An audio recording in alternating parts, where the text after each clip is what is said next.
Hare Krishna. Welcome to all the devotees for today's session of Gita Amrita.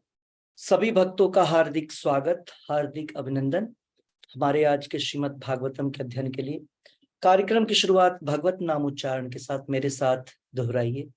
ओम अज्ञानतिमिरान्धस्य ज्ञानाञ्जनशलाकया चक्षुरुन्मीलितं येन तस्मै श्रीगुरुवे नमः।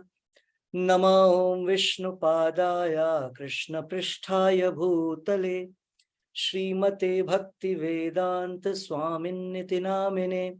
नमस्ते सारस्वते देवे गौरवाणी प्रचारिणी निर्विशेष शून्यवादी पाश्चात्य देशे तारिणी।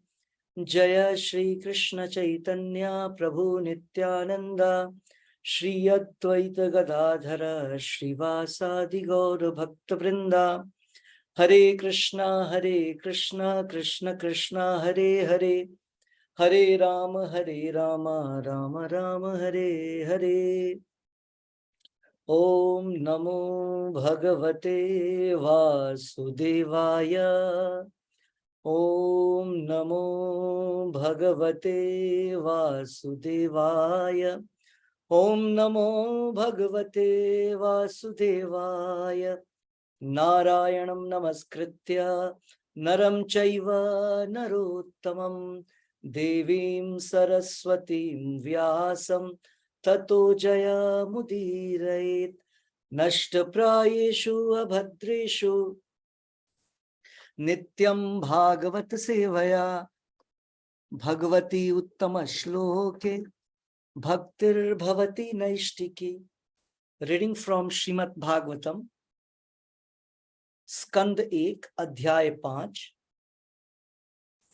नारद मुनि द्वारा व्यास देव जी को श्रीमद् भागवतम के संदर्भ में दिया गया निर्देश।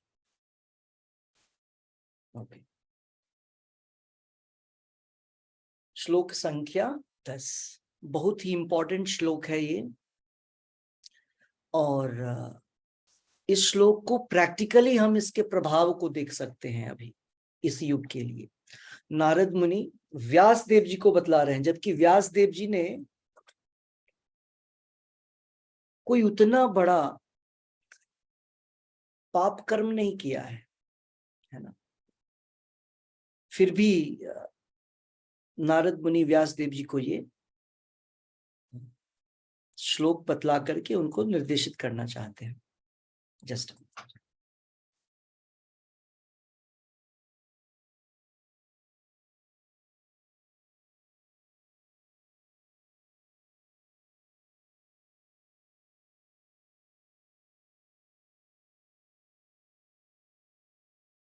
यस। हरे कृष्ण। श्लोक संख्या 10 अध्याय 5 स्कंद 1। न यद्वचश्चित्र पदम हरेर्यशो जगत पवित्रम प्रगणीत कर्हिचित् तद्वायसं तीर्थं मुशन्ति मानसा न यत्र हंसा निर्मन्ति उशिक क्षयाः। नयद वचश्चित्र पदम हरेर यशो। वचस का अर्थ हो गया वाणी, वाणी, और पत्र चित्र पदम। चित्र पदम पद और चित्र मतलब डेकोरेशन करने की चीजें। सो नयद वचस चित्र पदम कहने का अर्थ है वैसी वाणी या वैसी कृति। जैसे कोई राइटर है तो कुछ लिखेगा, कोई पोएट है तो कोई पोएम लिखेगा, कोई चित्रकार है तो कोई चित्र बनाएगा। तो यहां पर बोला जा रहा है नयत वचस चित्र पदम हरेर यशो।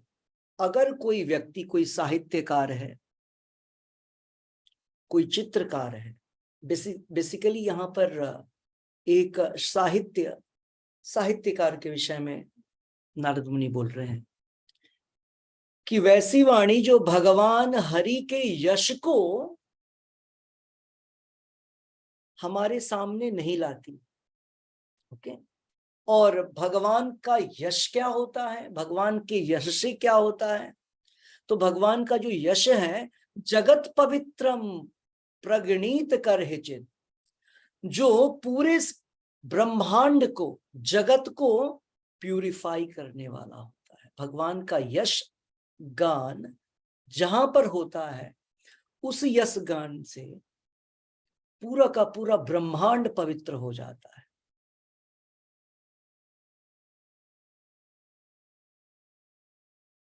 प्रगणित कर हिचित,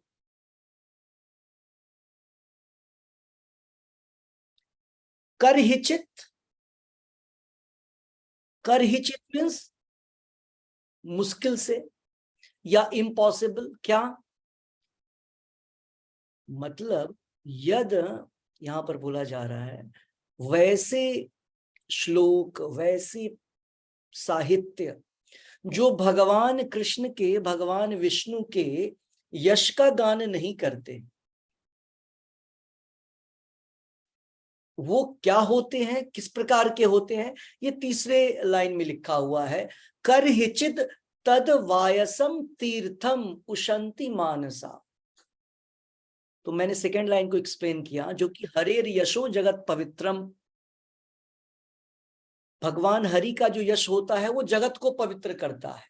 और जो साहित्य भगवान कृष्ण के यश को यशगान नहीं करता है, उसका वो क्या होता है? तद वायसम तीर्थम, वे क्रोज के, वायसम मीन्स कौए, कौ जो होता है, तद वायसम तीर्थम, तो क्रोज के तीर्थ का जगह होता है। आप समझते हैं? जो आप देखेंगे, आप अगर दिल्ली में जाते हैं तो आप देखेंगे, आपको दिखलाई देगा अलग अलग कॉर्नर्स पे, आउटस्कर्ट ऑफ दिल्ली, मतलब अभी तो नहीं है बट फिर भी बहुत बड़े बड़े कचरे के ढेर हैं। उसी को बोलते हैं वायसम तीर्थम, जहां कचरे फेंके जाते हैं ना, और वहां देखेंगे अलग अलग प्रकार के पक्षियां, क्रोज वहां मंडराते रहते हैं। उनके लिए वो तीर्थ है, उनके लिए वो भोज का जगह है। ये किनका मानना है? मानसा, जिनके पास बुद्धि है, जो पवित्र मन वाले हैं, सेंटली पर्सन, साधु हैं। तो क्या मानना है उनका? कि जो वचन या जो साहित्य भगवान का यशगान नहीं करता है, और वो यशगान भगवान का जो कि जगत को पवित्र करने वाला है, निस्संदेह तद वायसम तीर्थम, वह तो केवल सामान्य पक्षियों के लिए, कौओं के लिए, क्रोज के लिए तीर्थ के समान है, कचरे का ढेर है। और यह मानना है ग्रेट थिंकर्स का, साधुओं का। नयत्र हमसा, और उस वायसम तीर्थ पे, कचरे के ढेर में आप नहीं देखेंगे कि वहां पर हंस जाएगा। न नयत्र हमसा, वैसे गंदे जगहों पे, कचरे के ढेर पे, वहां पर हंस नहीं जाता है, ऑर्डिनरी बर्ड्स आपको दिखेंगे वहां पे। नयत्र हमसा निर्मंत्य, निर्मंती, निर्मंती मीन्स आनंद लेना, वहां पर हंस आनंद नहीं लेता है। उशिक्षया, उशिक्षया मीन्स जो कि साफ सुथरे जगह पे, सबसे पवित्र जगह पे रहने वाला व्यक्ति या बर्ड है। यहां पर उशिक्षया शब्द का अर्थ है वैकुंठ, और यहां पर हंस के दो मतलब है। यहां पर भगवान कौए और हंस, क्रोज और हंस के बीच में डिफरेंस बतला रहे हैं, और एक अभक्त और भगवान के शुद्ध भक्त के अंतर को भी बतला रहे हैं। जैसे हमने आपको बतलाया, श्रीमद् भागवतम में लिखा हुआ है, सन्यास की कैटेगरी में, श्रेणी में जो सबसे टॉप मोस्ट सन्यासी होते हैं उनको बोलते हैं परमहंस। जैसे प्रभुपाद जी के नाम है, प्रभुपाद जी के नाम को बोलते समय हम लोग बोलते हैं जयम विष्णुपाद परमहंस परिव्राजकाचार्य परमहंस। तो परमहंस जो होते हैं वो भगवान के शुद्ध भक्त होते हैं, फर्स्ट क्लास डिवोटी, शुद्ध भक्त। ओके, और वे लोग उसी क्षया होते हैं, वे लोग वैकुंठवासी होते हैं, गोलोक वृंदावन वासी होते हैं, अयोध्यावासी होते हैं। तो वैसे लोग इस प्रकार के साहित्यों में आनंद नहीं उठाते हैं जिन साहित्यों में भगवान का यशगान नहीं होता है। बात समझ में आया श्लोक? अब इस श्लोक में बोला जा रहा है वैसे साहित्य जो भगवान का यशगान करते हैं उसमें भक्त आनंद उठाते हैं, लेकिन जो साहित्य भगवान के विषय में नहीं लिखा हुआ है, जिनमें भगवान के विषय में वर्णन नहीं है, या ऐसा स्पीच या ऐसी कथाएं या ऐसा डिस्कोर्स जिसमें भगवान की चर्चा नहीं होती है, भले ही मोरालिटी, नेशनैलिटी, राष्ट्र के विषय में और नैतिकतावाद के विषय में, सामाजिक शास्त्र के विषय में, किसी भी सब्जेक्ट मैटर पे, विषय वस्तु पर चर्चा हो उस गोष्ठी में, उस टॉक में, लेकिन भगवान की चर्चा नहीं होगी, भगवान हरि की, कृष्ण की, तो उसको क्या बोला गया है? वायसम तीर्थ। तो इससे एक चीज समझने को मिल रहा है कि अभी आप देखते हैं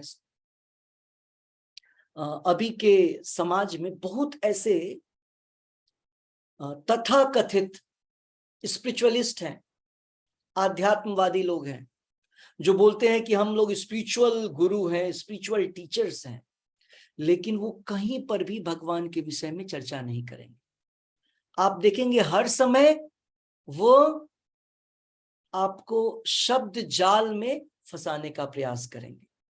वो आपको मन, इंद्रियां ऐसे काम करती है, वो ऐसे काम करती है, हमको शांति से रहना चाहिए, दूसरे को कष्ट नहीं देना चाहिए, दूसरे से प्रेम करना चाहिए, इस प्रकार की चीजें बतलाएंगे जो अच्छे गुण होते हैं। लेकिन हमने यह भी तो पढ़ा है श्रीमद् भागवतम में कि वो अच्छे गुण अपने आप से हमारे अंदर नहीं आ सकते हैं।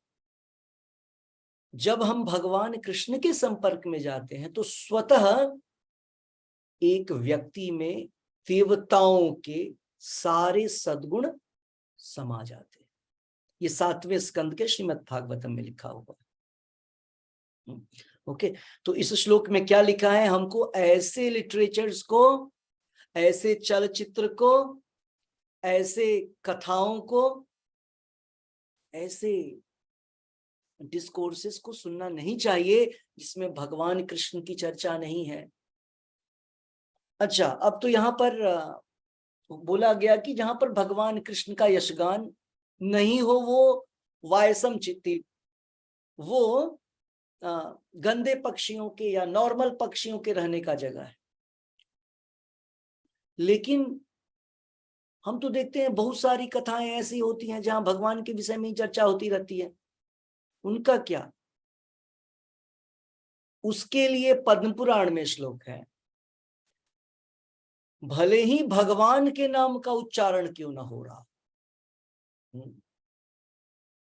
लेकिन वह व्यक्ति जो उच्चारण करने वाला है, वैसी कथाएं, वैसे डिस्कोर्स जो भगवान का सहारा लेकर के भगवान की विषय वस्तु को तो व्यक्त कर रहा है, लेकिन वह व्यक्ति खुद भक्त नहीं है और ना ही उस व्यक्ति को भगवान में कोई विश्वास है, ऐसे श्लोक को या ऐसे डिस्कोर्स को, ऐसी कथाओं को नहीं सुनना चाहिए। पद्म पुराण में वर्णन है और बोला गया है यह उस प्रकार के दूध के समान है जिसको सर्प ने टच कर दिया है और वो अब जहरीला हो गया है, जबकि मिल्क जो होता है बहुत ही पौष्टिक होता है, लेकिन अब वो चूंकि एक सर्प ने टच कर लिया है वो जहरीला हो गया है। अवैष्णवो मुखोदगीर्णम, अवैष्णवो मुखोदगीर्णम पूतम हरि कथामृतम। भगवान हरि की कथा अमृत के समान होती है, करेक्ट, लेकिन अवैष्णवो मुखोदगीर्णम, लेकिन वो चूंकि वह एक अवैष्णव के मुख से आ रहा। श्रवणम नैव कर्तव्यम, सुनना नहीं चाहिए, श्रवणम नैव कर्तव्यम। और फिर लास्ट में बोला जाता है सर्पो उच्चिष्ट तथा पयः, पया पयोधि, पया मीन्स मिल्क, सर्पो उच्चिष्ट मतलब उच्चिष्ट मतलब लेफ्ट ओवर, बचा हुआ, मतलब सर्प ने जिसको टच कर दिया है, पी लिया है, और उसका जो कुछ बचा हुआ मिल्क है, अब वो पौष्टिकता आपको नहीं देगा, आपको वो मार देगा, आपको, आपके लिए वो जहर का काम करेगा। भले ही मिल्क बहुत ही न्यूट्रिशियस है, बहुत ज्यादा पौष्टिक है। तो भगवान हरि की कथाएं अमृत के समान है, भगवान कृष्ण की कथा अमृत के समान है, लेकिन वो अवैष्णवो मुखोदगीर्णम, अवैष्णव के मुख से है। तो आपको समझ में आज के श्लोक में क्या लिखा है? सबसे पहला रिजेक्ट करना है किन चीजों को, या कैसे वक्ताओं को, या कैसे लिटरेचर्स को जिसमें भगवान के विषय में चर्चा नहीं है। फर्स्ट, ऐसे चीजों को छाड़ दीजिए, सुनना ही नहीं है उनको। दूसरा, अगर अब भगवान की भी चर्चा हो रही है तो करने वाला कौन है, ये बहुत इंपॉर्टेंट है। वो पर्सन जो बोल रहा है, डिस्कोर्स दे रहा है, वो व्यक्ति कौन है, बहुत इंपॉर्टेंट है जानना। वैष्णव है, वैष्णव मतलब, वैष्णव का अर्थ क्या होता है? नॉर्मल क्या हम समझते हैं? जो वैष्णव तिलक धारण करता है, कंठी माला, इसको ही वैष्णव नहीं बोलते हैं, ये तो ड्रेस है, करेक्ट, ये तो एक्सटर्नल ड्रेस है। वैष्णव का अर्थ होता है जो भगवान विष्णु, भगवान कृष्ण के बतलाए गए इंस्ट्रक्शंस को फॉलो करता है, निर्देशों को फॉलो करता है, जो भगवान कृष्ण के, विष्णु के गुणों को अंश मात्र में अपने अंदर ग्रहण करता है, जिसके अंदर भगवान कृष्ण और विष्णु के लक्षण हो, इसलिए तो वैष्णव बना, विष्णु से वैष्णव। ओके, तो यहाँ पर हम लोग देखते हैं अनुवाद और फिर तात्पर्य के माध्यम से समझने का प्रयास करेंगे। अनुवाद और तात्पर्य श्रील प्रभुपाद जी द्वारा। श्रील प्रभुपाद की जय। सुनीता माता जी रीडिंग करिए। हरे कृष्णा प्रभु जी। yes. अनुवाद तथा तात्पर्य श्रील प्रभुपाद जी द्वारा। श्रील प्रभुपाद जी की जय। जो वाणी संपूर्ण ब्रह्मांड के वायुमंडल को परिशुद्ध करने वाले भगवान की महिमा का वर्णन नहीं करती, उसे साधु पुरुष कौवों के स्थान के समान मानते हैं। चूंकि परमहंस पुरुष दिव्य लोक के वासी होते हैं, अतः उन्हें ऐसे स्थान में कोई आनंद नहीं मिलता। तात्पर्य, कौवे तथा हंस अपनी भिन्न भिन्न मानसिक प्रवृत्तियों के कारण एक से नहीं होते। सकाम कर्मियों या रजोगुणी व्यक्तियों की तुलना कौवों से की गई है, और परमहंस साधु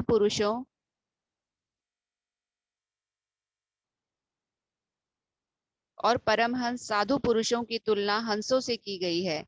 कौवों को कूड़ा करकट फेंके जाने वाला स्थान प्रिय लगता है, जिस प्रकार की कामी सकाम कर्मियों को सुरा सुंदरी या स्थूल इंद्रिय तृप्ति के स्थान प्रिय लगते हैं। हंसों को वे स्थान प्रिय नहीं लगते जहां कौवे काव काव करके और मिल मिलाप करने के लिए एकत्र होते हैं। वे इसके बजाय प्राकृतिक छटा वाले स्थानों में देखे जाते हैं, जहां निर्बल जल का आगार होता है और जिसमें प्राकृतिक सौंदर्य के नाना रंग के कमलों के नाल सुशोभित रहते हैं। इन दो प्रकार के पक्षियों में यही अंतर है। प्रकृति ने विभिन्न योनियों के जीवों को भिन्न भिन्न मानसिकताएं दी हैं, अतएव उन्हें एक ही श्रेणी में लाना संभव नहीं है। इसी प्रकार से विविध मानसिकता वाले व्यक्तियों के लिए भिन्न भिन्न प्रकार का साहित्य होता है। अधिकांशतया बाजार साहित्य कौवों सरीखे व्यक्तियों को आकृष्ट करने वाला होता है, जिसमें कामुक विषयों का कूड़ा करकट भरा रहता है। ऐसे विषय सामान्य रूप से स्थूल शरीर तथा सूक्ष्म मन से संबद्ध होने से सारी वार्ताएं कहे जाते हैं। ये संसारी उपमाओं तथा रूपकों वाली अलंकारमयी भाषा में लिखे होते हैं। ऐसा होने पर इनमें भगवान की महिमा का वर्णन नहीं रहता। ऐसा पद्य या गद्य चाहे वह जिस विषय पर भी हो, शव को अलंकृत करने जैसा है। आध्यात्मिक दृष्टि से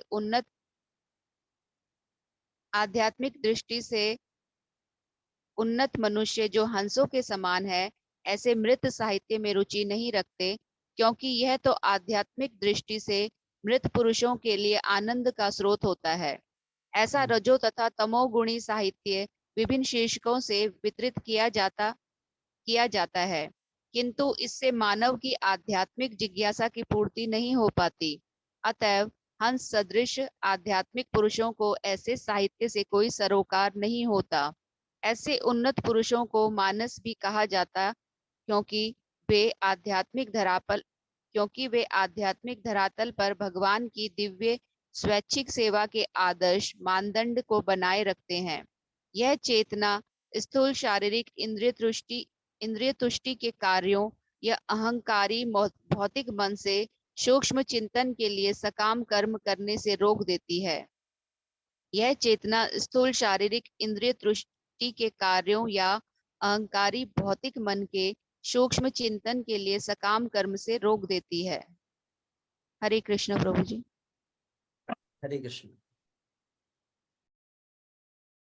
ओके, तो प्रभुपाद जी ने बहुत कुछ लिख डाला इस श्लोक में। यहां पर सबसे पहली बात प्रभुपाद जी ने जो लिखी यहां पर, वह यह है, दो प्रकार के लोग इस संसार में हैं। भगवत गीता में भगवान कृष्ण ने भी बोला है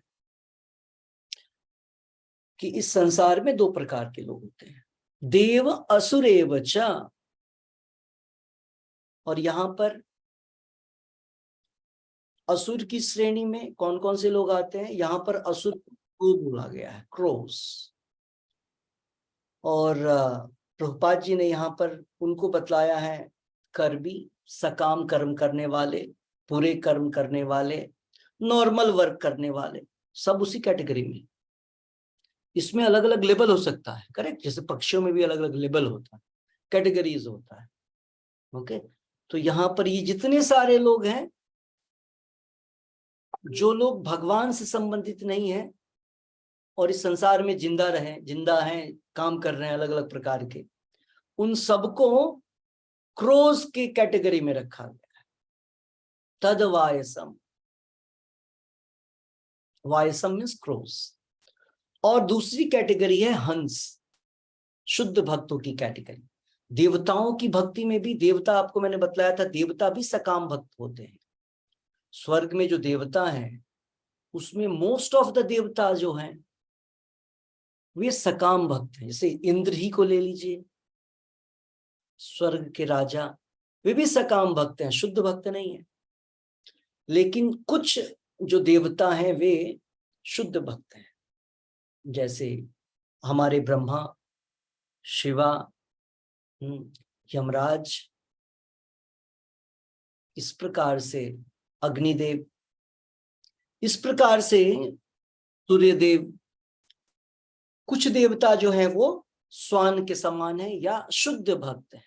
शुद्ध भक्त की का लंबा सा लिस्ट है, भागवतम में आप देखिए बहुत सारे शुद्ध भक्तों का लिस्ट है। और यमराज ने खुद बोला भी, स्वयंभू नारद शंभु कुमार कपिलो मनु। और फिर भीष्म जनको प्रहलादो बलि वैयास्की वयम। यहाँ पर 12 लोगों का नाम है जिसको बोलते हैं द्वादश महाजन। 12 का नाम है, भागवतम में भरा हुआ है। अम्बरीश महाराज, ध्रुव महाराज, प्रहलाद महाराज, और बहुत सारे नाम हैं। ओके, तो ये सारे लोग हंस के समान हैं।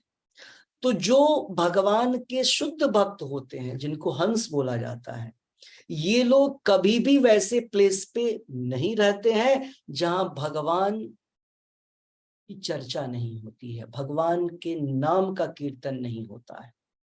और दूसरे कैटेगरी वाले लोग कहाँ होते हैं? प्रभुपाद जी लिख रहे हैं यहाँ पे, उनके आनंद का क्षेत्र क्या है? प्रभुपाद जी लिख रहे हैं, the places of wine and moon, सुरा सुंदर, the places of wine and woman. तो यहां पर तो वाइन एंड वुमन है, इसका मतलब वुमन लोग तो बहुत अच्छी हो गए तब तो नहीं। वाइन और वुमन जब कहा जाता है या स्त्री शब्द का प्रयोग किया जाता है, मैंने कई बार बतलाया, इसका मतलब क्या है? स्त्री के लिए पुरुष और पुरुष के लिए स्त्री। स्त्री शब्द का अर्थ है, शब्द का अर्थ है इंजॉयमेंट देने वाला। तो फॉर अ मेल फीमेल और फॉर फीमेल मेल, इसलिए कोई वुमेन का अर्थ ऐसा नहीं कि वुमेन उससे कहा जाता है, मेल के लिए फीमेल, फीमेल के लिए मेल। तो कोई भी इस कैटेगरी का हो सकता है या इस बिहेवियर का हो सकता है। जैसे आप वेस्टर्न कंट्रीज में जाएंगे, वाइन एंड वुमन नहीं कहेंगे, वाइन वुमन मैन कुछ भी बोल सकते हैं आप वहां पे। अब सब कुछ बराबर है, इंडिया में भी बराबर हो रहा है ऑलमोस्ट। सो यहाँ पर जो इस कैटेगरी के लोग हैं उनके प्लेसेस क्या है एंजॉयमेंट के? जहां पर सेंस ग्रेटिफिकेशन, इंद्र तृप्ति के साधन है, जहां पर बड़े बड़े पार्टीज के प्लेसेस हैं, हाँ, और नाइट पार्टीज हो रहा है। अभी आप देखते हैं बड़े अच्छे अच्छे शहरों में, आप देखिए दिल्ली में, नोएडा में, गुरुग्राम में, बैंगलोर में, अलग अलग जगहों पे आप देखिए। ओके, सो और ये तो हुआ जगह। और दूसरा उनके उनके और इंटरेस्ट किस में होंगे? बहुत सारे लिटरेचर्स पढ़ने में, नॉवेल्स पढ़ने में, सिंपली बेस्ट सेलर, ये तो बेस्ट सेलर है। टॉपिक क्या है? यूजलेस टॉपिक, कुछ भी होना चाहिए। जैसे एक व्यक्ति ने बुक लिखा, there is no need of book, there is no need to write a book, और वो खुद से एक बुक लिख रहा है, खुद से वो बुक लिख रहा है। फिर ये बहुत बड़ा, ये हमारे इंडिया के ही बड़े थिंकर हुए हैं, उन्होंने बोला there is no need of teacher, और खुद स्टूडेंट्स रखे हुए हैं। ओके, सो इस कैटेगरी के लोग जो होते हैं वे इस प्रकार की चीजों में आनंद लेते हैं जहां पर विषय वस्तु, सब्जेक्ट मैटर किसी भी प्रकार से भगवान से रिलेटेड नहीं है। उनके खाने पीने की चीजें कैसे होंगी? जो भगवान को भोग नहीं लगेगा। उनके घूमने फिरने की जगह कैसी होगी? जहां पर केवल भौतिक, शारीरिक, मानसिक और सेंसुअल एंजॉयमेंट हो, इंद्रिय तृप्ति की चीजें मिल सकती हो। उनके पढ़ने लिखने देखने सुनने की चीजें कैसी होंगी?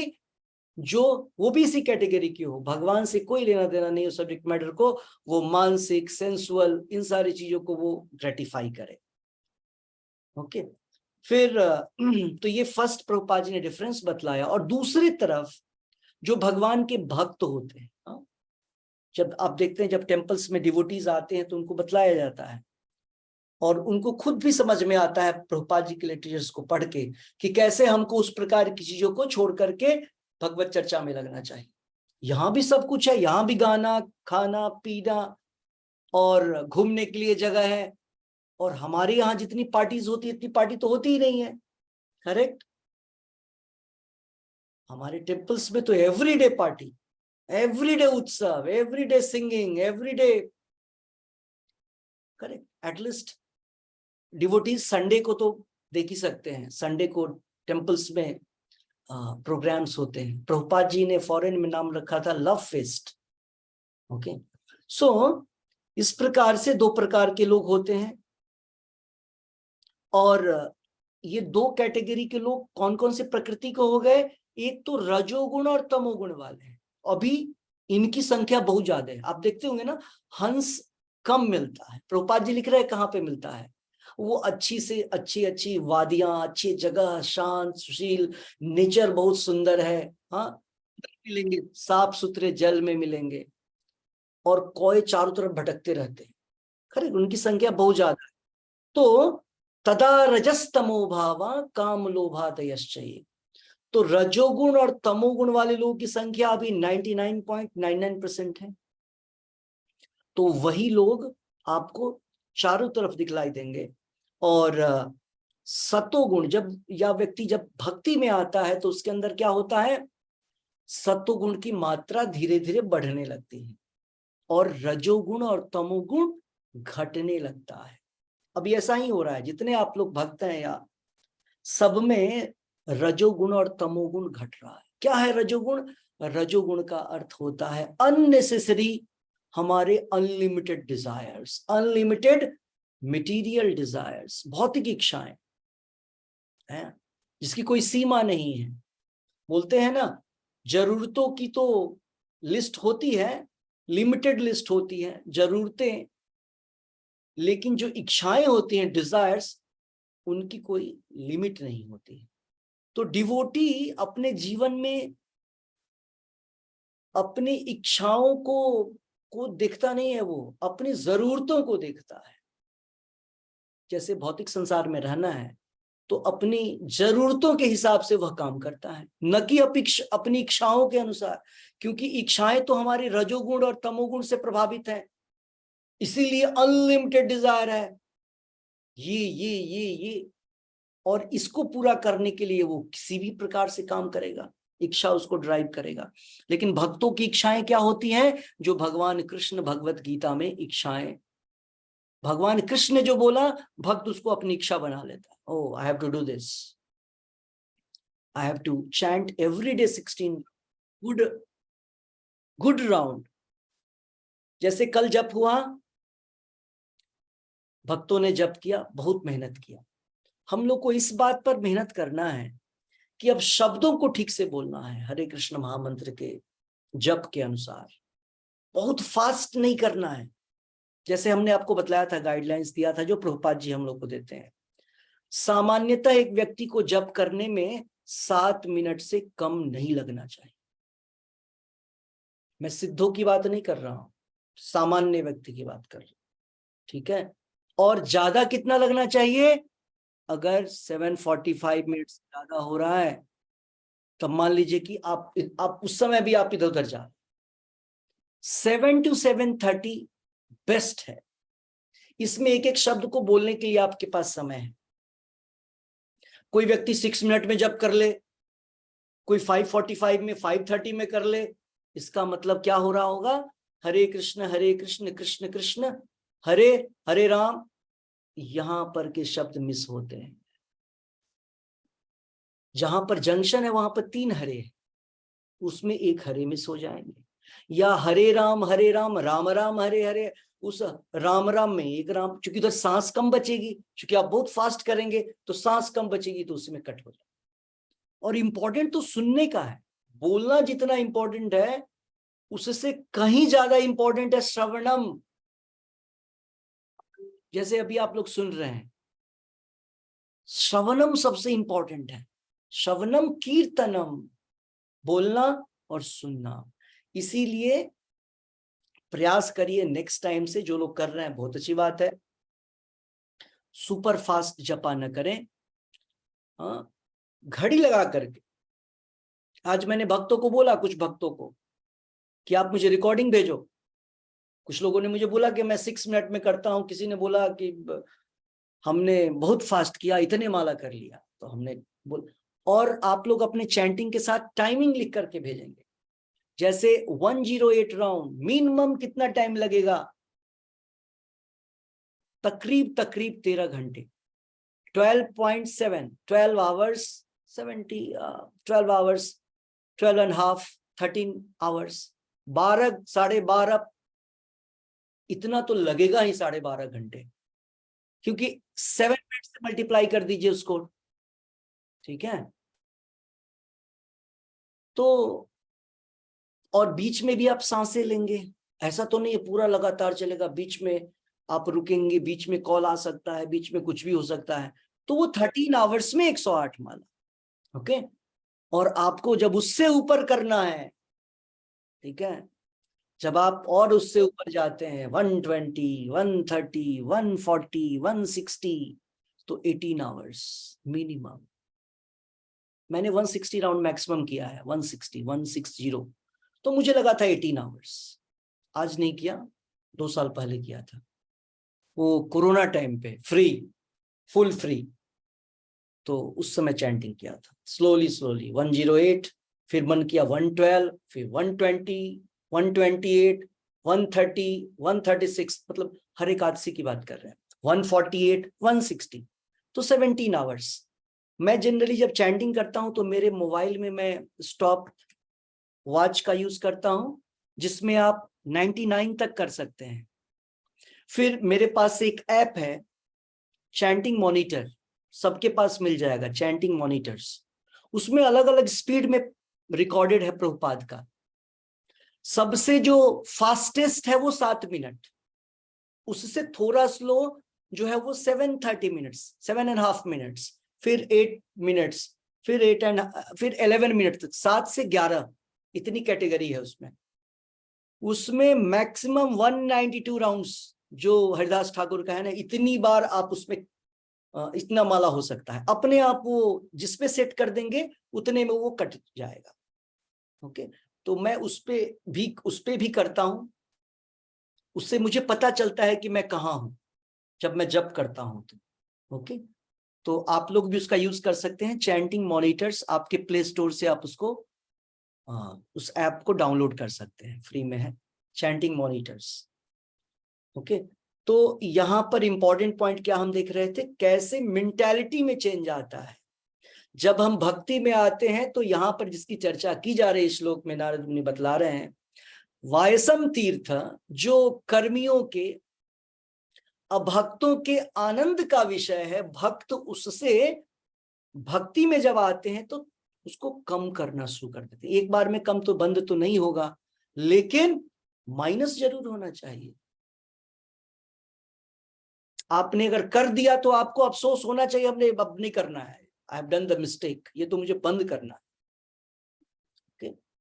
तो इसी प्रकार से इस पूरे पैराग्राफ में प्रभुपाद जी ने चर्चा किया है साहित्य के विषय में, कि जो आम लोग होते हैं वो इसी प्रकार के चित्रों को, इसी प्रकार के नॉवेल्स को पढ़ते हैं, लेकिन डिवोटी क्या पढ़ते हैं, डिवोटी श्रीमद् भगवत गीता, श्रीमद् भागवतम।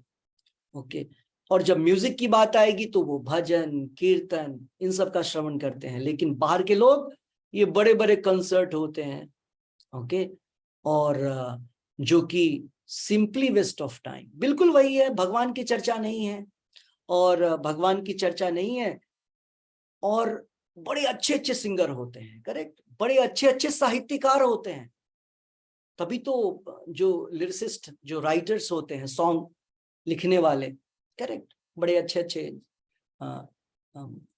लेखक हैं, राइटर्स हैं, जो फिल्म लिखते हैं, गाने लिखते हैं, और बड़े ही अलंकारों का प्रयोग करते हैं। सिंगर्स भी अलंकारों का प्रयोग, सिंगिंग में भी अलंकार होते हैं, राइटिंग में भी अलंकार होते हैं, जैसे कुकिंग में भी तो अलंकार होता है ना, कोई प्लेन बनाएगा, कोई उसको डेकोरेट करेगा, टेस्ट में भी, दिखने में भी, करेक्ट।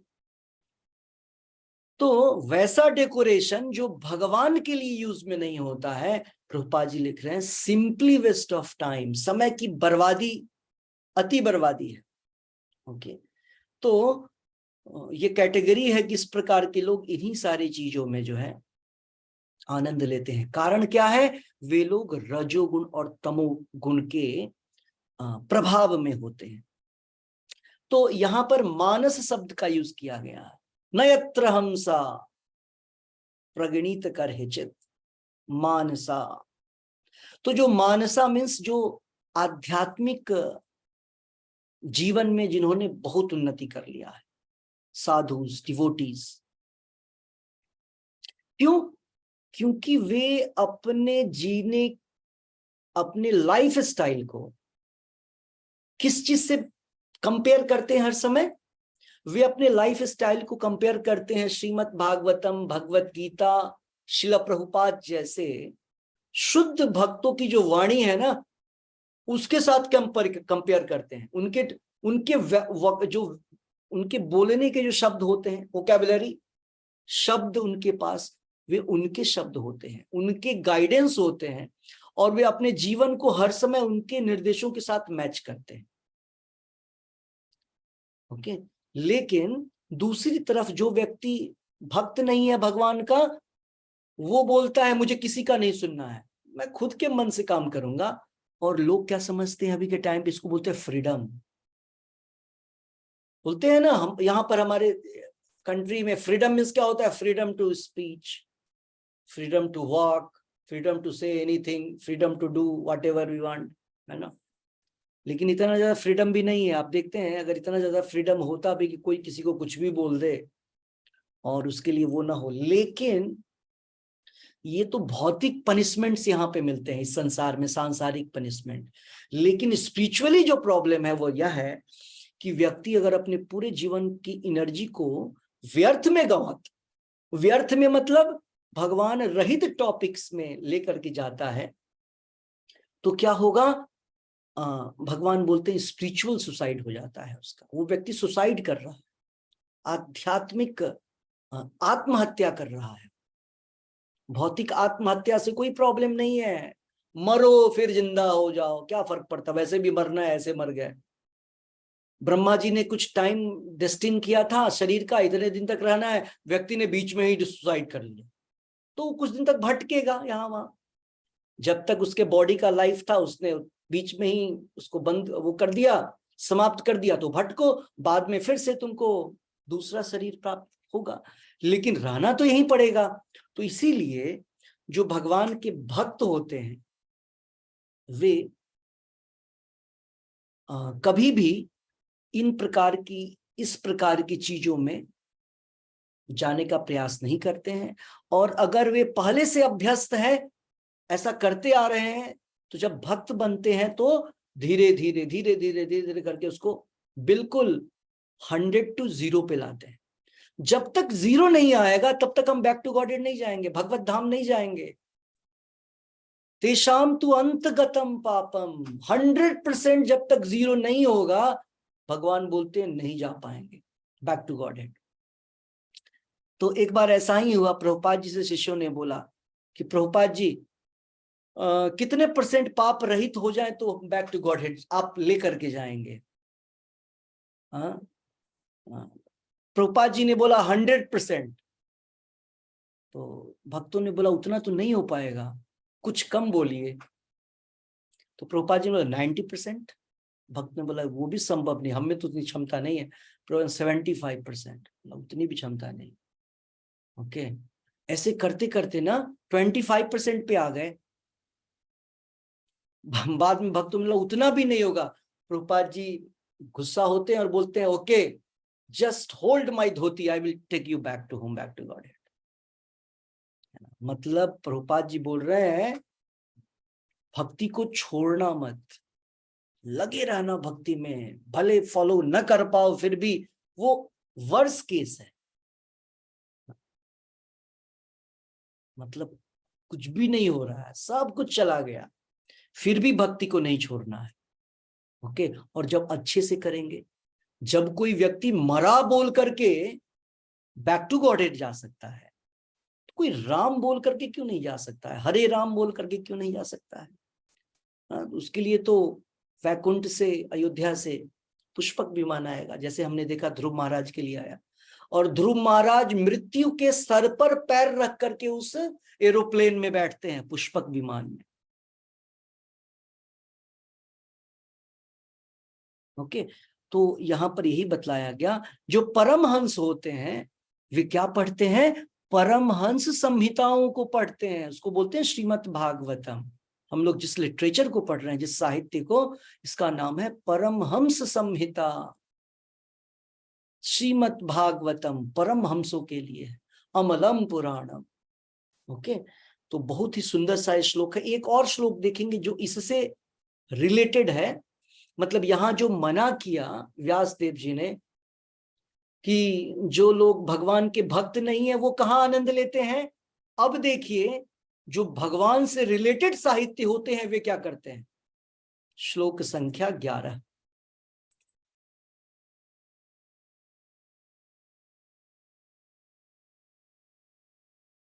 तदवाग विसर्गो जनताग विप्लवो यस्मिन् प्रति श्लोकम अबध्ववति अपि नामानि अनन्तस्य यशो अंकितानि यत् शृण्वन्ति गायन्ति गृह्णन्ति साधवः तद वाग विसर्गो, तद मतलब उनके, तत् दैट, हुज, वाग विसर्गो, वाग मतलब वाक, वाणी, वहां वाच था, यहां वाग, तद वाग विसर्गो, सर्गा, सर्ग का अर्थ होता है, जैसे इस पूरे स्कंद का नाम है सर्ग, और एक होता है विसर्ग, सर्ग का अर्थ होता है कुछ क्रिएट करना, क्रिएशन, सृष्टि करना, जनरेट करना, तो विसर्ग का अर्थ भी वही है।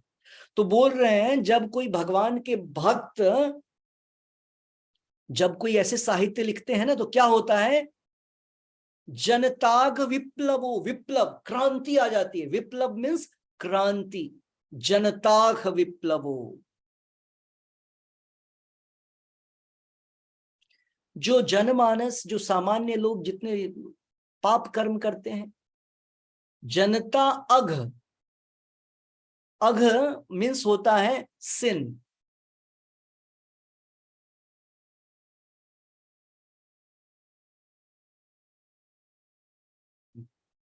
जब कोई व्यक्ति इस प्रकार के लिटरेचर्स को पढ़ता है जिसमें भगवान की चर्चा नहीं है, तो संसार में जितने भी लोग हैं ना, जितने भी लोग हैं वे पाप कर्मों में घुस जाते हैं। लेकिन जब कोई भगवान से संबंधित साहित्यों को, प्रामाणिक साहित्यों को पढ़ता है, तो वह उस प्रकार के चीजों से बाहर निकलता है, पाप कर्म से बाहर निकलता है। ओके, यस्मिन प्रति श्लोकम अबद्धम, अबद्धम अबद्धवती अपि, लेकिन कोई ऐसा लिटरेचर भले ही बहुत ग्रामेटिकली शब्दों को अच्छे से प्रयोग नहीं किया गया है, अलंकारों का यूज नहीं किया गया है, बहुत सारे राइम, बहुत सारी चीजें होती हैं, अलंकार है ना, उपमा और बहुत सारी चीजें, इस सब का प्रयोग नहीं किया गया है, और शब्दों को भी अच्छे से डेकोरेट करके नहीं लिखा गया है, नो प्रॉब्लम। अगर कोई व्यक्ति ने लिटरेचर बहुत अच्छे ढंग से शब्दों को नहीं लिखा है, बहुत कॉमन सा टर्म है, अलंकार भी नहीं है, ग्रामेटिकल मिस्टेक भी है, लेकिन क्या लिखा है उसने, नामानि अनंतस्य, लेकिन उसने क्या किया है,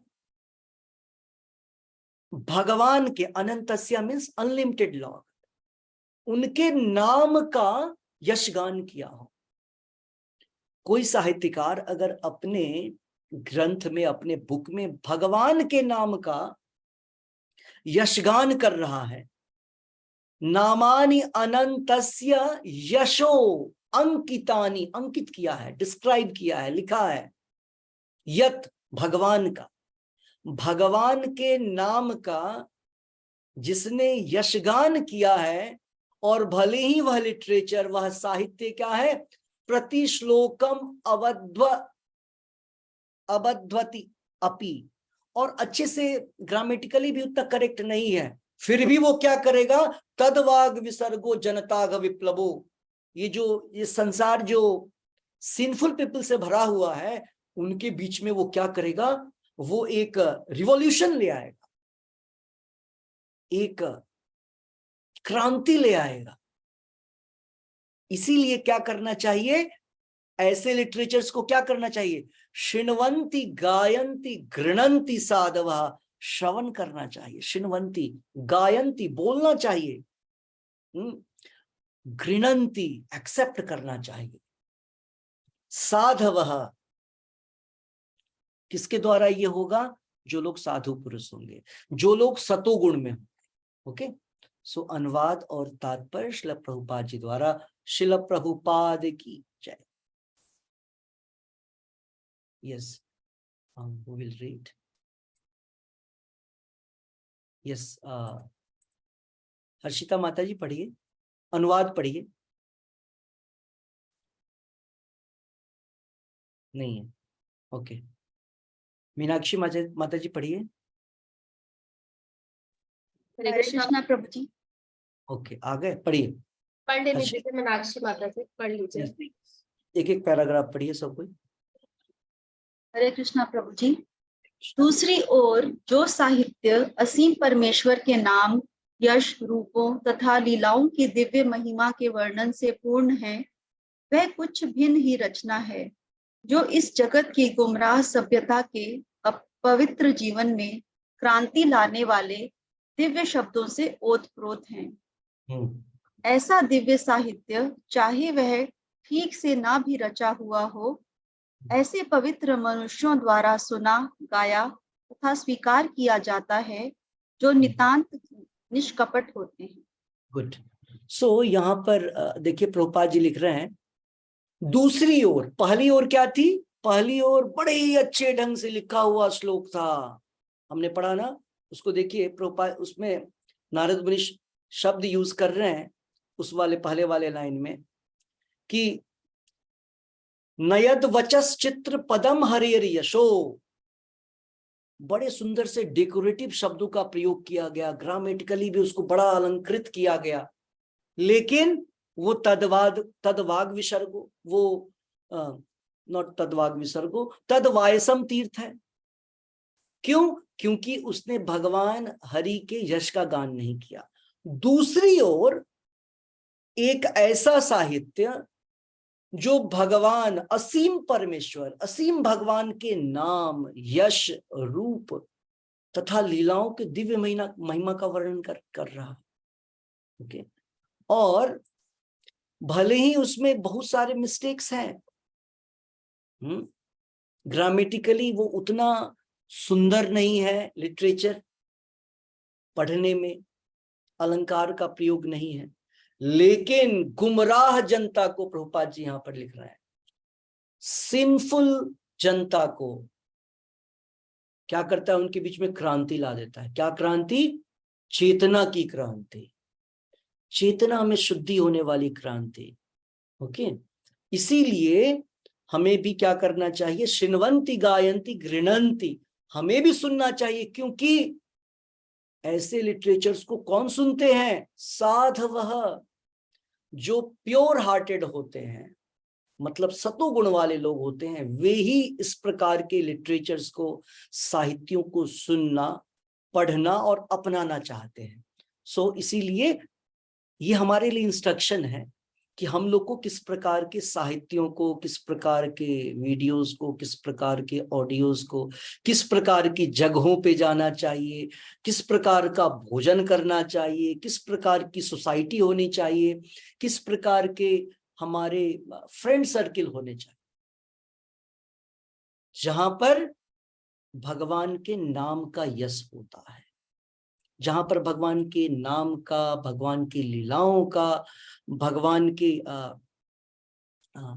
भगवान की महिमा का गान होता है। Okay, yes. Next reading Harshita माता जी, फर्स्ट पैराग्राफ ऑफ तात्पर्य।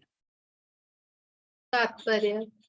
महान चिंतकों की विशेषता है कि वे बुरे में से भी श्रेष्ठतम को खोज निकालते हैं। कहा गया है कि बुद्धिमान मनुष्य को चाहिए कि विष के कुंड से अमृत ग्रहण कर ले, गंदगी में भी पड़े सोने को स्वीकार करे, अज्ञात कुल की भी उत्तम तथा योग्य पत्नी ग्रहण कर ले, और अछूत से या अछूत कुल से संबंध गुरु से सदुपदेश प्राप्त करे। ये कुछ नैतिक शिक्षाएं हैं जो सभी स्थानों पर बिना किसी अपवाद के हर एक पर लागू होती हैं, लेकिन एक संत समान व्यक्ति से काफी उच्च स्तर पर होता है। वह निरंतर परमेश्वर के महिमा गान में व्यस्त रहता है, क्योंकि परमेश्वर के पवित्र नाम तथा यश का प्रसार करने से जगत का दूषित वातावरण बदल सकता है, और श्रीमद् भागवत जैसे दिव्य साहित्य के प्रसार से लोग अपने व्यवहारों में समझदार हो सकते हैं। श्रीमद् भागवत के इस श्लोक की व्याख्या करते हुए हमारे समक्ष संकट उत्पन्न हो गया है। हमारे पड़ोसी मित्र चीन ने भारत की सीमा पर सैनिक आक्रमण कर दिया है। ये देखिए प्रभुपाद जी उस समय में लिख रहे हैं जब इंडिया चाइना वॉर हो रहा था, उस समय प्रभुपाद जी लिख रहे हैं, और प्रभुपाद जी भागवत में इसका उल्लेख कर रहे हैं। यस, पढ़िए। यद्यपि राजनीतिक क्षेत्र से हमें कोई सरोकार नहीं है, लेकिन हम देखते हैं कि इसके पूर्व भी भारत तथा चीन थे और दोनों ही देश बिना किसी दुर्भावना के दुर्भावना से सदियों से शांतिपूर्वक रहते रहे थे। इसका कारण यह है कि उन दिनों ईश्वर चेतना का वातावरण था और इस महिमा मंडल का प्रत्येक देश ईश्वर से डरता था। शुद्ध हृदय वाला तथा सरल था और राजनीतिक राजनय की कोई आवश्यकता न थी। चीन तथा भारत देशों के बीच उस भूमि को लेकर कोई झगड़ा न था जो बसने के लिए उपयुक्त नहीं है और इस मामले पर युद्ध करने का कोई कारण भी नहीं है। किंतु जैसा कि पहले कहा जा चुका है, कलह के युग अर्थात कली के कारण थोड़ी सी उत्तेजना से झगड़ा हो सकता है। यह किसी अन्य कारण से नहीं अपितु इस युग के प्रदूषित वातावरण के कारण है। एक वर्ग के लोग परमेश्वर के नाम तथा यशोगान को रोकने के लिए नियमबद्ध प्रचार कर रहे हैं। अतएव विश्व भर में श्रीमद् भागवत के संदेश को प्रसारित करने की परम आवश्यकता है। प्रत्येक उत्तरदायी भारतीय नागरिक का कर्तव्य है कि वह श्रीमद् भागवत के दिव्य संदेश को सर्वोपरि कल्याण तथा वांछित शांति लाने के लिए विश्व भर में प्रसारित करें। चूंकि भारत ने अपने इस उत्तरदायित्वपूर्ण कार्य की उपेक्षा की है, अतएव सारे विश्व में संघर्ष हो रहा है तथा संकट छाया है। हम आज प्रभु जी आज someone to read it. Sorry, किसी और मेरा गला बैठ। यस, विश्वास जी पढ़िए तो आप यहाँ से। चूंकि भारत ने,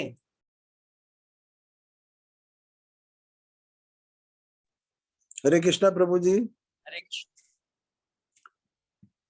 चूंकि भारत ने अपने इस उत्तरदायित्वपूर्ण कार्य की उपेक्षा की है, अतएव सारे विश्व भर में इतना संघर्ष हो रहा है तथा संकट आया है। हमारा विश्वास है, संकट आया है। हमारा विश्वास है कि यदि श्रीमद् भागवत का दिव्य संदेश विश्व के अग्रणी लोगों तक ही पहुंच सके तो निश्चित रूप से हृदय परिवर्तन होगा और लोग सामान्य रूप से इस संदेश का पालन करेंगे। जनता आधुनिक राजनीतिकारों तथा नेताओं के हाथ की कठपुतली बनी हुई है। यदि इन नेताओं के ही हृदय परिवर्तित हो सके तो विश्व के वातावरण में आमूल परिवर्तन हो सकेगा। हमें पता है कि जन साधारण में ईश्वर चेतना को जगाने तथा विश्व वातावरण का पुनः आध्यात्मिकरण करने के लिए दिव्य संदेशों वाले इस महान ग्रंथ को प्रस्तुत करने का हमारा सद प्रयास अनेक कठिनाइयों से भरा है। इस विषय को यथेष्ट भाषा में, विशेष रूप से विदेशी भाषा में प्रस्तुत करना निश्चित रूप से विफल प्रयास होगा और चाहे हम जितना ही भी प्रयास करें इसमें अनेक साहित्यिक त्रुटियां रह जाएंगी। लेकिन हमारा विश्वास है कि इस संबंध में चाहे कितनी भी त्रुटियां रह जाएं, विषय की गंभीरता पर विचार किया जाएगा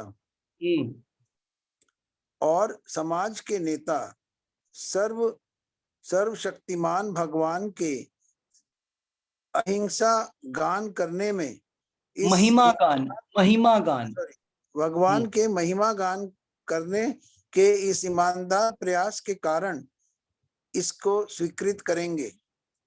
जब किसी घर में आग लग जाती है तो उस घर के रहने वाले अपने पड़ोसियों से, चाहे वो विदेशी हो, सहायता प्राप्त करने के लिए दौड़ जाते हैं और वे बेचारे उनकी भाषा ना जानते हुए भी अपने भाव व्यक्त करते हैं और पड़ोसी उनकी आवश्यकता समझ लेते हैं।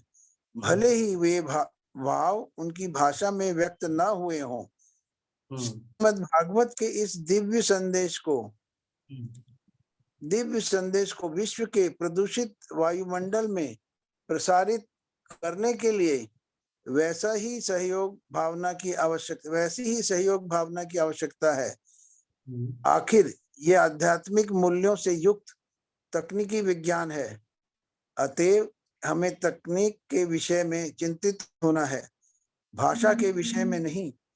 यदि इस महान साहित्य की तकनीकों को विश्व के लोग समझ लें तो उन्हें सफलता मिल सकती है। जब विश्व भर की जनता में अनेकानेक भौतिकवादी कार्यकलाप चलते रहते हैं तो इसमें कोई आश्चर्य नहीं कि कोई व्यक्ति या राष्ट्र तनिक सी उत्तेजना पर किसी दूसरे व्यक्ति या राष्ट्र पर आक्रमण कर दे। इस कली या कलह युग का यही नियम है। वातावरण पहले से सभी तरह के भ्रष्टाचार से प्रदूषित है और प्रत्येक व्यक्ति इससे भली भांति अवगत है। इंद्रिय तृप्ति के भौतिकवादी विचारों से पूर्ण न जाने कितना अवांछित साहित्य भरा पड़ा है। अनेक देशों में अश्लील साहित्य की जांच करने तथा उस पर प्रतिबंध लगाने के लिए सरकार द्वारा अनेक समितियां नियुक्त की जाती हैं। इसका अर्थ यही है कि ना तो सरकार ना ही जिम्मेदार जन नेता ऐसा साहित्य चाहते हैं, तो भी ये बाजारों में मिलता है क्योंकि लोग इंद्रिय तुष्टि के लिए इसे चाहते हैं। सामान्य रूप से लोग कुछ पढ़ना चाहते हैं, ब्रैकेट ये प्राकृतिक प्रवृत्ति है, लेकिन क्योंकि उनका मस्तिष्क दूषित है अतएव वे ऐसा साहित्य पसंद करते हैं। ऐसी परिस्थितियों में श्रीमद् भागवत जैसे दिव्य साहित्य से न केवल सामान्य जनों के भ्रष्ट मन के कार्यकलाप घटेंगे, अपितु ये उनकी उस चाह को शमित करेगा जिसके लिए ये रोचक साहित्य पढ़ना चाहते हैं। प्रारंभ में वे इसे पसंद ना भी करें क्योंकि जिसे पोलियो हो जाता है वह मिश्री नहीं खाना, जॉन्डिस पीलिया, हाँ पीलिया, क्योंकि जिसे पीलिया हो जाता है वह मिश्री नहीं खाना चाहता है या नहीं खाना चाहता। लेकिन हमें यह ज्ञात होना चाहिए कि मिश्री ही पीलिया का एकमात्र उपचार है। इसी प्रकार भगवत गीता तथा श्रीमद् भागवत के पठन को लोकप्रिय बनाने का विधिवत प्रचार कार्य होना चाहिए क्योंकि यह इंद्र तृप्ति रूपी पीलिया के लिए मिश्री का काम करेगा। कुछ डिस्टर्बेंस है? जब लोग इस साहित्य के प्रति रुचि उत्पन्न कर लेंगे तो वह अन्य साहित्य जो समाज में विष फैला रहा है स्वतः ही समाप्त हो जाएगा। एक मिनट रुकिए, मैं देखूं कितना है। 3 लाइन से बस कंप्लीट करिए। यस, अतः हमारा विश्वास है कि मानव समाज का प्रत्येक व्यक्ति श्रीमद् भागवत का स्वागत करेगा, भले ही इसके प्रस्तुत रूप में अनेक त्रुटियां क्यों ना हो, क्योंकि इसकी संस्तुति श्री नारद ने की है जो कृपा करके इस अध्याय में प्रकट हुए हैं। हरे कृष्ण प्रभु जी। हरे कृष्ण। तो इतना सुंदर तात्पर्य, प्रैक्टिकल तात्पर्य। तो मैं कंक्लूजन बतलाता हूं इतने बड़े तात्पर्य का क्या है। लास्ट के 3 लाइन में प्रभुपाद जी बतला रहे हैं कि चूंकि हम सारे लोग रजोगुण और तमोगुण से प्रभावित हैं, तो इसीलिए हमारे विचार, हमारा टेस्ट भी वैसा ही उन्हीं सारी चीजों में होता है। ओके, एक चीज हो गया। लेकिन हमारे इस टेस्ट को बदलने के लिए जो उपचार है, प्रभुपाद जी बोल रहे हैं, वो है श्रीमद् भगवत गीता और भागवतम को इंटरेस्टेड तरीके से प्रचार प्रसार करना। ठीक है, हमें बीमारी है, क्या बीमारी है हमारी? कि हम स्वभावतः, अभी हमारा स्वभाव कैसा है कि हम उस प्रकार की चीजें देखना, सुनना, समझना, घूमना ये चाहते हैं। ये बीमारी है, पहले पता होना चाहिए हमारे फॉल्ट, ये हमारे हम में वायरस लग गया है ऐसा सब में। ठीक है, हर एक विलेज की बात करें, गांव की बात करें, शहरों की बात करें, अब जो हमारे बड़े बड़े सिटीज हैं उसकी बात करें, छोटे छोटे कस्बे हैं उसकी बात करें, इससे कोई फर्क नहीं पड़ता है कहाँ है। सबके लिए अपनी अपनी कथाएं हैं टाइम को बिताने के लिए, और वो सारे एक ही कैटेगरी में आता है, वन कैटेगरी। तो हर एक व्यक्ति इससे ग्रस्त है, और ठीक करने का एकमात्र तरीका क्या है? श्रीमद् भगवत गीता और भागवतम का श्रवण करना। तो प्रभुपाद जी बोल रहे हैं, फिर प्रभुपाद जी ने तुरंत टॉपिक में जो करंट अफेयर्स चल रहा है उसको प्रभुपाद जी ने घुसाया। चाइना अटैक किया इंडिया पर, और किस चीज के लिए? प्रभुपाद जी लिख रहे हैं कि ये दोनों कंट्रीज उस चीज के लिए फाइट कर रहे हैं जहां पर कोई रह नहीं सकता है। करेक्ट, सियाचिन वो जो इलाका है, इतना ठंड है, सभी दोनों तरफ से इतने पैसे खर्च करके वहां पर सैनिकों को रखा जाता है। ओके, सो इस प्रकार से वहां पर इतनी सारी चीजें चल रही हैं जहां कोई रह नहीं सकता है। तो प्रभुपाद जी बोल रहे हैं, पहले 100 years 200 years बैक कितनी शांति से दोनों कंट्रीज, दोनों राष्ट्र थे। क्यों? क्योंकि वहां पर भगवान का प्रचार प्रसार था, भगवान नाम का प्रचार प्रसार था। वो नहीं हुआ तो प्रॉब्लम पैदा हो गया। और कलयुग का तो ये नियम ही है, प्रभुपाद जी ने लिखा, कलह कलह युग। छोटी छोटी अननेसेसरी चीजों पे युद्ध होगा, अननेसेसरी चीजों पे मिसअंडरस्टैंडिंग होगा। अब हमने देश की बात किया, ये सेम चीज आ जाएगा एक छोटे से घर में। 2 लोग रहने वाले हो, 4 लोग रहने वाले हो, 10 लोग रहने वाले हो, या कहीं कहीं पे सिंगल ही क्यों ना हो, सिंगल व्यक्ति भी परेशान रहता है अपने मन से, माइंड से। सेम कंसेप्ट कहीं भी आ जाएगा। ओके, क्यों? कृष्णा नहीं है उसके माइंड में, तो क्या होगा? मिसअंडरस्टैंडिंग होगा। तो प्रभुपाद जी बोल रहे हैं कि प्रभुपाद जी ने एक अटेम्प्ट किया। अब इस श्लोक से आइए, अब तक क्या कनेक्टेड है? इस श्लोक में क्या बोला गया है? इस श्लोक में बोला गया है कि भगवान के नाम का प्रचार प्रसार करने वाले साहित्य भले ही उच्च कोटि के लिटरेरी पॉइंट ऑफ व्यू से, साहित्यिक पॉइंट ऑफ व्यू से लिखा नहीं गया हो, अच्छे अच्छे अलंकारों का प्रयोग नहीं किया गया हो, ठीक है, लेकिन उसके बावजूद क्या होगा? चूंकि भगवान के नाम, यश, रूप, गुण, लीला की व्याख्या की गई है ना, तो क्या होगा? तो उस क्षेत्र में क्या होगा कि वो जो है उसका महत्व ज्यादा है। ओके, तो इस प्रकार से प्रभुपाद जी बोल रहे हैं कि प्रभुपाद जी ने अटेम्प्ट किया विश्व में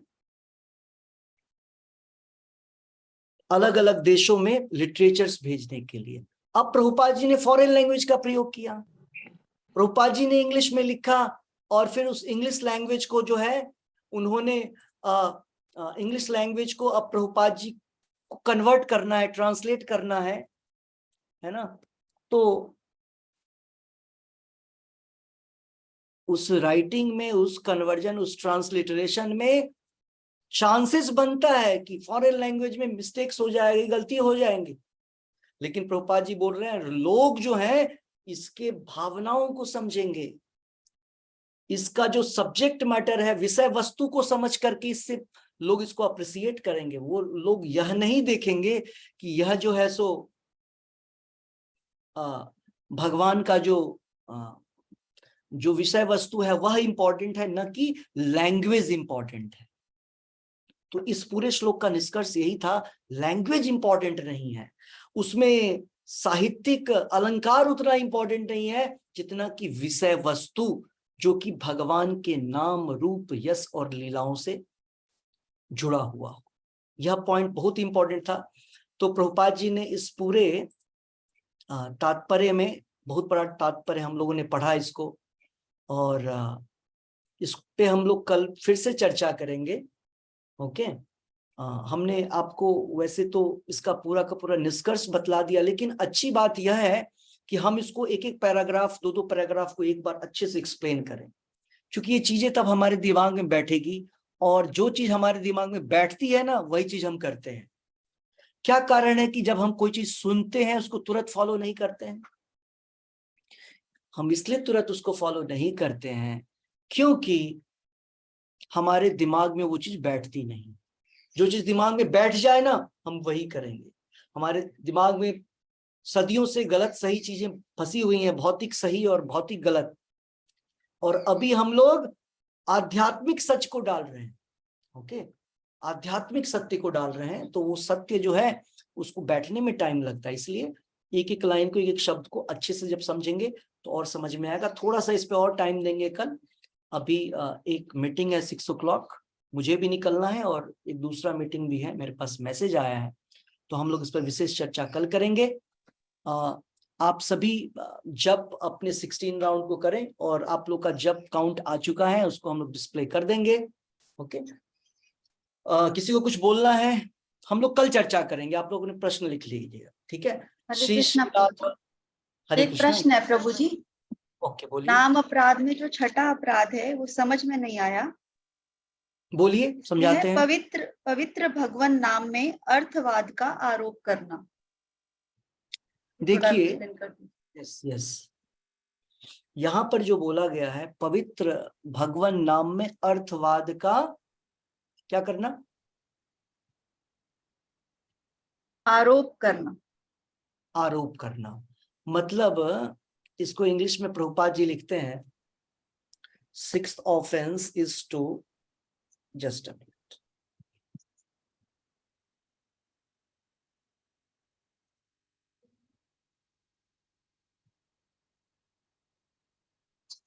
yes, अर्थवाद का मतलब, अर्थवाद मतलब ये पूरा का पूरा जगत अर्थ जगत है, मतलब मिस इंटरप्रेट करना, to give some mundane interpretation. भगवान के नाम को ना भौतिकता युक्त उसका एक मीनिंग निकालना, मंडन इंटरप्रिटेशन।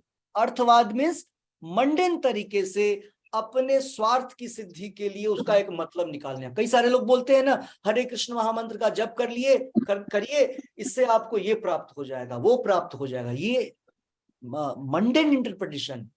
भगवान का पवित्र नाम आपको भौतिक वस्तु देने के लिए नहीं बना है। प्रभुपाद जी बोलते हैं, ओ आप नाम का जप करिए, आपके ये रोग समाप्त हो जाए।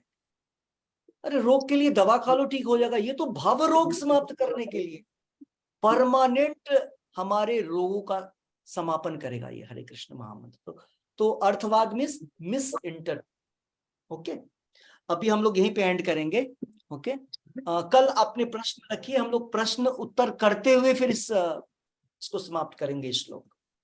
श्री श्री राधा वृंदावन चंद्र की जय, श्री श्री गौरंग की जय, वैष्णव वृंद की जय,